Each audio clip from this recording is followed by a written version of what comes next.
I've been in the development sector, like one of my biggest learnings has been how to not dive into a solution, but really kind of try and understand the problem statement itself first. And also being very aware of the different biases that naturally exist when you're trying to actually devise a problem statement, because you would have been trained academically in a certain way, you'll have previous reference points from working in a certain sector, you have certain objectives as development sector practitioners or like the organization that you're working on, and because of that you will consciously or unconsciously rather narrow down on problem statements in a certain way, and that often results in not the right solutions. So I think like the biggest aha moment that I've had is realizing how there is one voice that can be created which is unified but also diverse. So it brings in perspectives of different people, maybe of the same sector, of the same community, of the same sector, but it can present it to you in a manner that you realize, oh, like I am not the only one and there are multiple views here and I need to balance that out. I think the thing that's most important also is how there is a potential to add languages and not just look at English-speaking voices of people who are articulate to come in, but people who want to talk about it in any language, they can actually be on the platform.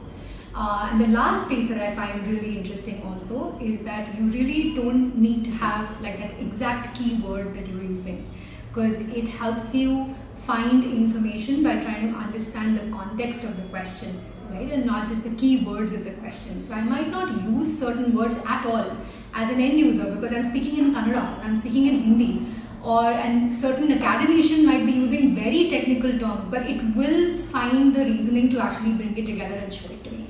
So those pieces are particularly really exciting on how it could actually help us learn faster and move faster in problem defining and solution finding.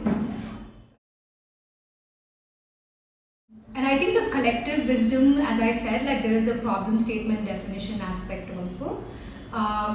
Problem statement based on context and then solution based on context as well.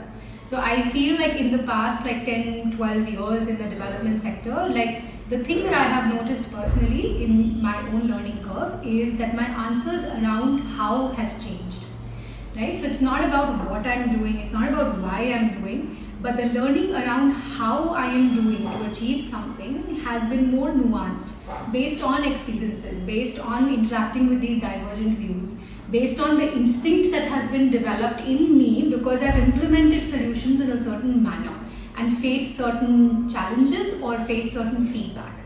And I think like that's the piece which is interesting here also from a collective wisdom perspective. That how do you really bring out the knowledge of how? And I'll kind of also lay out connected to the another aha moment for me, which was that when we earlier started using Apurva, the thing that I got really excited about is there are these prompt questions that come up, and those prompt questions are not asking me what and why, they were always asking me how. So if I was discussing something in a meeting and it would say, you spoke about partners, do you know the criteria of selection of a partner? Which is not like what you are going to do or who you are going to select. It's basically saying, have you thought about how you are going to select the partner? Right? It asked me about the capacity of the partner that I'm going to work with.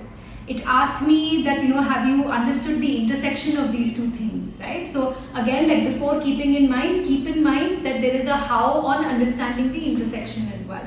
So that's been another piece where I feel the collective wisdom could have, because the more you work, the more you understand strategies around how, and to be able to make that visible to people who are coming in new to the sector or trying to understand how to ask better questions or design better programs. If they can learn from a collective wisdom of how and how, it's going to be really exciting. So again, my main thing is I hope it incubates time. Hope it shortens the learning curve for a lot of people if we're able to bring forth learnings through this platform.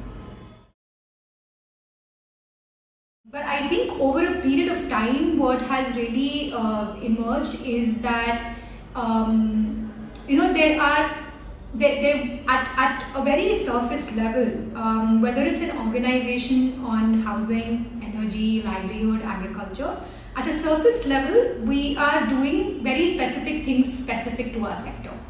Right? So, an agriculture is working with farmers, agricultural organization.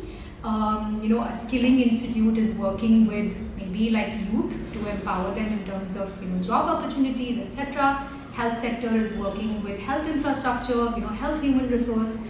But if you go deeper down, our ways of working are very similar, because the overall goal for us as organizations and an organization network that we work with is around creating resilience. It's around transforming ownership, restoring agency. It's ensuring that there is inclusion but also diversity. Diversity in terms of player, inclusion in terms of their participation. And those kind of questions are cross-cutting. And I feel somewhere what is the future use case of something like this is that once we actually boil down the wisdom, it's wisdom on these aspects. And that is going to be so, one is that it's going to be so cross-sectoral, but actually it might actually help map our systems together or converge our systems, right? So we might not realize that the person who's working on agriculture, how it's actually intersecting with gender, how it's actually intersecting with environment, job opportunities, etc., etc. So that's the piece that's exciting for us. We've always worked with energy nexus. So saying energy is like a means to deliver development. It's not something that stands on its own. And once we open it out to our network, I think there'll be new articulation and new ways of understanding how energy can improve livelihood, energy can transform gender equality, energy can actually boost jobs, energy can improve health outcomes. How that happens, it's going to be very, very important as we kind of move forward. So, one thing that might be really exciting is how we connect the innovation ecosystem to the problem ecosystem. So that might be really interesting to see as well. I know that there is, we often wonder that why are not many of the innovations today focused on the problems which are felt by the poorer communities, marginalized communities, coming from under-resourced regions. And that's because they're not visible in the public domain, right? So if I have to solve a problem, I have to feel it, right? And I have to hear it, and that has to move me. And I think because of that, many of the times the innovation entrepreneurship ecosystem is geared towards solving problems that the innovators and entrepreneurs are feeling, which itself is underrepresented. That group itself is underrepresented when we speak about farmers innovating, or micro entrepreneurs innovating, or people coming from remote tribal regions in Orissa innovating. What is also going to be interesting maybe is one, how we can make a lot of the problem statements visible, so that people who are interested in partnering with these communities can actually feel it, and they know where to go to actually pilot the solutions out. Also, it might be interesting to say how people who have been thinking through not just feeling the problem but thinking of solutions as well, how can incubators find them, right? So then they also are saying, okay, we have channels to actually go to rural innovators and rural entrepreneurs and spur their business and promote their business, seed their businesses as well. So I think there's a lot of potential from an inclusion lens, which can be brought into the innovation entrepreneurship ecosystem through this as well, which might be an interesting use case. So yeah.